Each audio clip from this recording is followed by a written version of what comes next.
Hi, my sweet friends, and welcome back to Crochet Every Day with Judy. Today we're continuing reading from A Connecticut Yankee in King Arthur's Court, starting with Chapter 19, Knight Errantry as a Trade. Sandy and I were on the road again next morning, bright and early.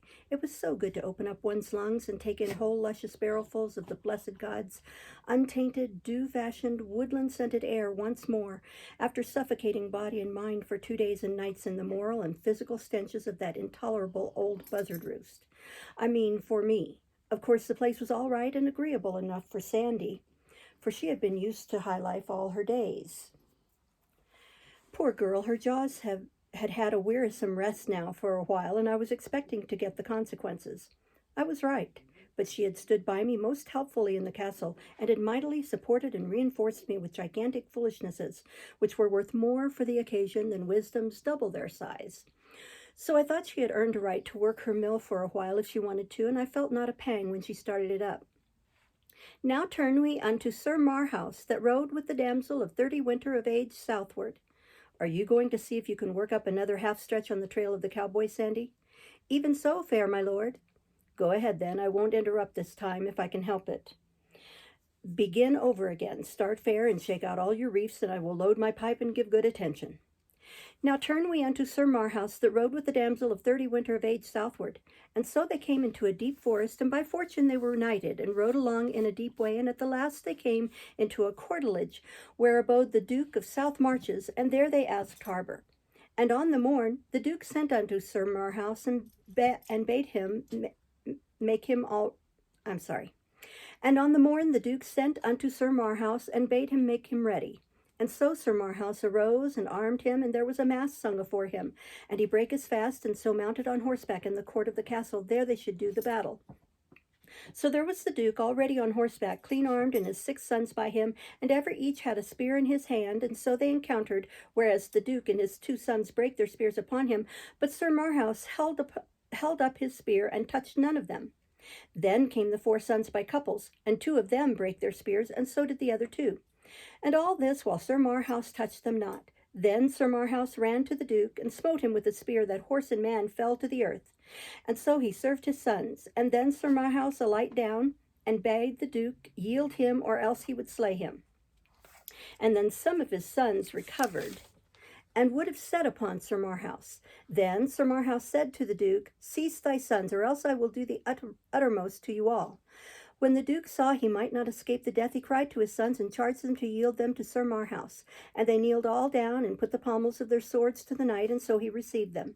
And then they holp up their father, and so by their common assent promised unto Sir Marhaus never to be foes unto King Arthur, and thereupon at Whitsuntide after, to come he and his sons, and put them in the king's grace.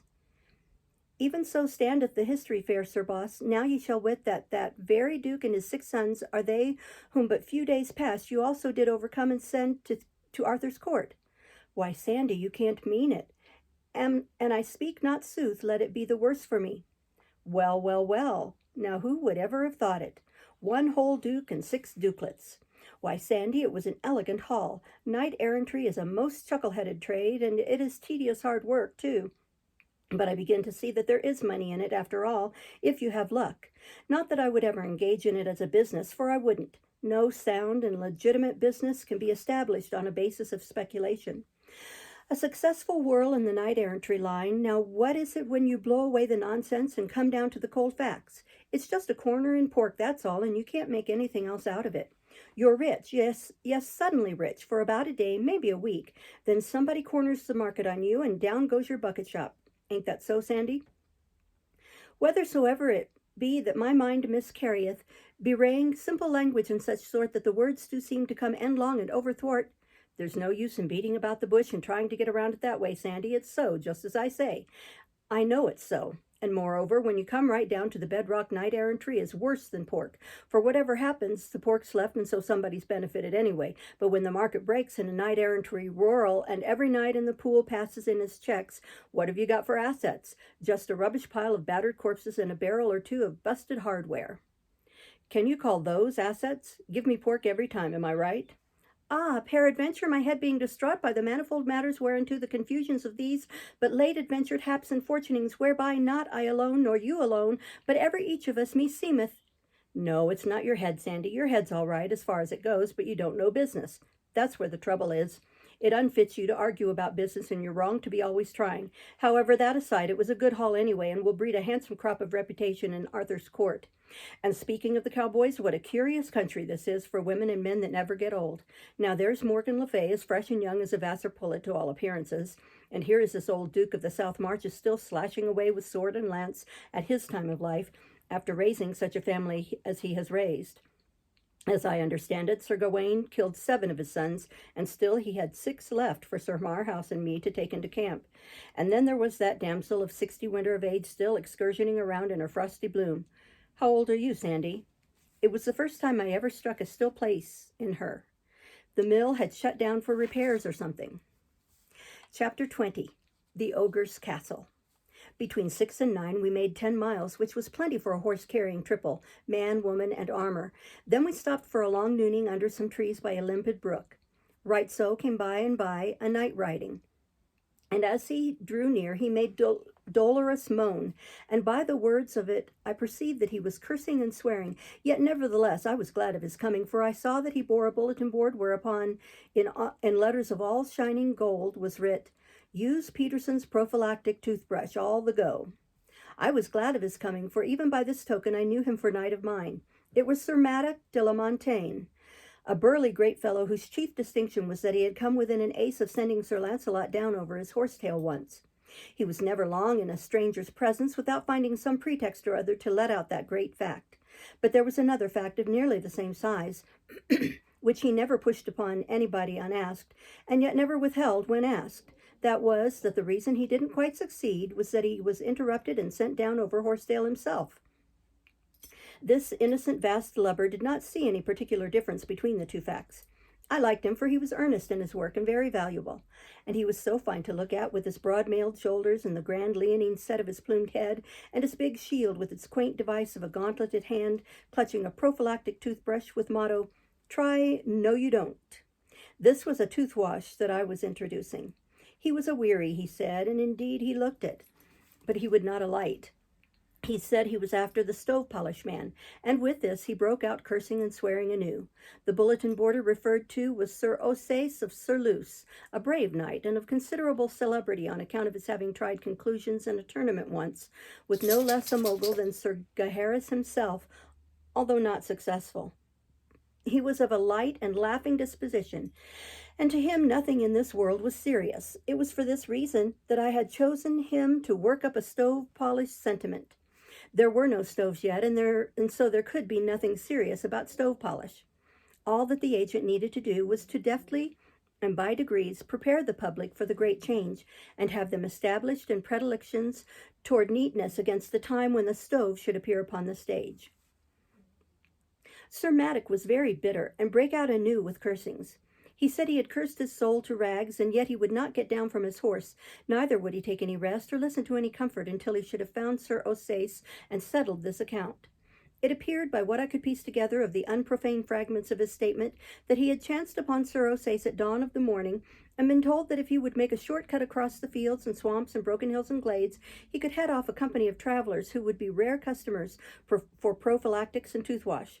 With characteristic zeal, Sir Maddox had plunged away at once upon this quest, and after 3 hours of awful cross-lot riding had overhauled his game. And behold, it was the 5 patriarchs that had been released from the dungeons the evening before. Poor old creatures! It was all of 20 years since any one of them had known what it was to be equipped with any remaining snag or remnant of a tooth. "Blank, blank, blank him," said Sir Maddox, "and I do not stove-polish him, and I may find him. Leave it to me. For never no knight that high Ossace or aught else may do me this disservice and bide on live, and I may find him, the which I have thereunto sworn a great oath this day." And with these words and others, he lightly took his spear and gat him thence. In the middle of the afternoon we came upon one of those very patriarchs ourselves, in the edge of a poor village. He was basking in the love of relatives and friends whom he had not seen for 50 years, and about him and caressing him were also descendants of his own body, whom he had never seen at all till now. But to him these were all strangers. His memory was gone. His mind was stagnant. It seemed incredible that a man could outlast half a century shut up in a dark hole like a rat, but here were his old wife and some old comrades to testify to it. They could remember him as he was in the freshness and strength of his young manhood when he kissed his child and delivered it to his mother's hands and went away into that long oblivion. The people at the castle could not tell within half a generation the length of time the man had been shut up there for his unrecorded and forgotten offense. But this old wife knew, and so did her old child, who stood there among her married sons and daughters, trying to realize a father who had been to her a name, a thought, a formless image, a tradition all her life, and now was suddenly concreted into actual flesh and blood and set before her face. It was a curious situation, yet it is not on that account that I have made room for it here, but on account of a thing which seemed to me still more curious. To wit, that this dreadful matter brought from these downtrodden people no outburst of rage against these oppressors. They had been heritors and subjects of cruelty and outrage so long that nothing could have startled them but a kindness. Yes, here was a curious revelation, indeed, of the depth to which this people had been sunk in slavery. Their entire being was reduced to a monotonous dead level of patience, resignation, dumb, uncomplaining acceptance of whatever might befall them in this life. Their very imagination was dead. When you can say that of a man, he has struck bottom, I reckon. There is no lower deep for him. I rather wished I had gone some other road. This was not the sort of experience for a statesman to encounter who was planning out a peaceful revolution in his mind, for it could not help bringing up the unget-aroundable fact that all gentle cant and philosophizing to the contrary notwithstanding, no people in the world ever did achieve their freedom by goody-goody talk and moral suasion, it being immutable law that all revolutions that will succeed must begin in blood, whatever may answer afterward. If history teaches anything, it teaches that. What this folk needed then was a reign of terror and a guillotine, and I was the wrong man for them. 2 days later, toward noon, Sandy began to show signs of excitement and feverish expectancy. She said we were approaching the ogre's castle. I was surprised into an uncomfortable shock. The object of our quest had gradually dropped out of my mind. This sudden resurrection of it made it seem quite a real and startling thing for a moment, and roused up in me a smart interest. Sandy's excitement increased every moment, and so did mine, for that sort of thing is catching. My heart got to thumping. You can't reason with your heart. It has its own laws and thumps about things which the intellect scorns. Presently, when Sandy slid from the horse, motioned me to stop, and went creeping stealthily, with her head bent nearly to her knees, toward a row of bushes that bordered a declivity, the thumpings grew stronger and quicker. And they kept it up while she was gaining her ambush and getting her glimpse over the declivity, and also while I was creeping to her side on my knees. Her eyes were burning now as she pointed with her finger and said in a panting whisper, the castle, lo, where it looms." What a welcome disappointment I experienced. I said, "Castle? It is nothing but a pigsty." "A pigsty with a wattled fence around it." She looked surprised and distressed. The animation faded out of her face, and during many moments she was lost in thought and silent. Then, "It was not enchanted aforetime," she said in amusing fashion, as if to herself. "And how strange is this marvel, and how awful, that to the one perception it is enchanted and dight in a base and shameful aspect. Yet to the perception of the other it is not enchanted, hath suffered no change, but stands firm and stately still, girt with its moat and waving its banners in the blue air from its towers. And God shield us, how it pricks the heart to see again these gracious captives, and the sorrow deepened in their sweet faces. We have tarried along and are to blame." I saw my cue. The castle was enchanted to me, not to her. It would be wasted time to try to argue her out of her delusion. It couldn't be done. I must just humor it. So I said, "This is a common case, the enchanting of a thing to one eye and leaving it in its proper form to another. You have heard of it before, Sandy, though you haven't happened to experience it. But no harm is done. In fact, it is lucky the way it is. If these ladies were hogs to everybody and to themselves, it would be necessary to break the enchantment, and might be impossible if one failed to find out the particular process of the enchantment. And hazardous, too, for in attempting a disenchantment without the true key, you are liable to err and turn your hogs into dogs, and the dogs into cats, the cats into rats, and so on, and end by reducing your materials to nothing finally, or to an odorless gas which you can't follow, which of course amounts to the same thing. But here, by good luck, no one's eyes but mine are under the enchantment, and so it is of no consequence to dissolve it. These ladies remain ladies to you and to themselves and to everybody else, and at the same time they will suffer in no way from my delusion, for when I know that an ostensible hog is a lady, that is enough for me. I know how to treat her." Thanks, O sweet my lord, thou talkest like an angel, and I know that thou wilt deliver them, for that thou art minded to great deeds, and art as strong a knight of your hands, and as brave to will and to do as any that is on live. I will not leave a princess in the sty, Sandy. Are those three yonder that to my disordered eyes are starveling swineherds? The ogres, are they changed also? It is most wonderful. Now I am fearful, for how canst thou strike with sure aim when 5 of their 9 cubits of stature are to thee invisible? Ah, go warily, fair sir. This is a mightier emprise than I wend. You be easy, Sandy. All I need to know is how much of an ogre is invisible. Then I know how to locate his vitals. Don't you be afraid. I will make short work of these bunco steerers. Stay where you are. I left Sandy kneeling there, corpse-faced, but plucky and hopeful, and rode down to the pigsty, and struck up a trade with the swineherds. I won their gratitude by buying out all the hogs at the lump sum of 16 pennies, which was rather above latest quotations. I was just in time, for the church, the lord of the manor, and the rest of the tax-gatherers would have been along next day and swept off pretty much all the stock, leaving the swineherds very short of hogs and Sandy out of princesses. But now the tax people could be paid in cash, and there would be a stake left besides. One of the men had 10 children, and he said that last year when a priest came and of his 10 pigs took the fattest one for tithes, the wife burst out upon him and offered him a child and said, "Thou beast without bowels of mercy, why leave me my child, yet rob me of the wherewithal to feed it?" How curious! The same thing had happened in the Wales of my day under this same old established church, which was supposed by many to have changed its nature when it changed its disguise. I sent the 3 men away, and then opened the sty gate and beckoned Sandy to come, which she did, and not leisurely, but with the rush of a prairie fire. And when I saw her fling herself upon those hogs with tears of joy running down her cheeks, and strain them to her heart, and kiss them and caress them, and call them reverently by grand princely names, I was ashamed of her, ashamed of the human race. We had to drive those hogs home 10 miles, and no ladies were ever more fickle-minded or contrary. They would stay in no road, no path. They broke out through the brush on all sides and flowed away in all directions over rocks and hills and the roughest places they could find, and they must not be struck or roughly accosted. Sandy could not bear to see them treated in ways unbecoming their rank. The troublesomest old sow of the lot had to be called my lady and your highness like the rest. It is annoying and difficult to scour around after hogs in armor. There was one small countess with an iron ring in her snout and hardly any hair on her back that was the devil for perversity. She gave me a race of an hour over all sorts of country, and then we were right where we had started from, having made not a rod of real progress. I seized her at last by the tail and brought her along squealing.